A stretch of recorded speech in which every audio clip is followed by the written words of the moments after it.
Hadisə gecə hadisə saat 3 radələrində olub. Telefonlar da evdə elə hamısı yanıb. Elə görmüşük, halo göyə dirənir. Gəlmişik, haya görmüşük ki, bizim bacımız oğladı. Bir faciə, dəhşətli bir faciə. 3 uşaq idi, uşağın biri nənəsi idi. Həşimxanın qonşu kənddə 4 nəfər faciəvi şəkildə dünyasını dəyişir. Ehtimal vallahi bizim də bilmirik ki, nədən yanıb, nə tər olub. Hələ bir məlumatımız yoxdur ki, neydən olub. Babam çıxdı çölə, dedi ki, qonşu evi yanır, gəldim. Gəldik, gördük, həqiqətən yanır.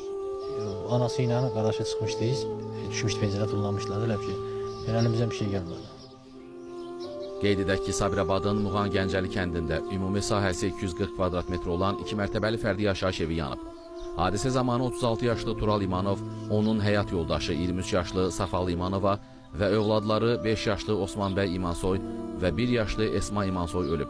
Tural İmanovun anası 69 yaşlı Bahar İmanova və qardaşı 42 yaşlı Ruslan İmanov isə yanğından xilas ola bilib. Məlumata görə onlar Bakıda yaşayır və həmin gün kəndə qonaq gəliblərmiş. Fövqəladə Hallar Nazirliyinin məlumatında qeyd olunub ki, hadisə yerinə cəlb olunan Nazirliyin yanğından mühafizə qüvvələri evdə 4 nəfərin meyidini aşkar ediblər. Bildirilib ki, yanğın söndürülüb, ətrafda olan tikililər yanğından mühafizə olunub. Hadisənin baş vermə səbəbləri araşdırılır.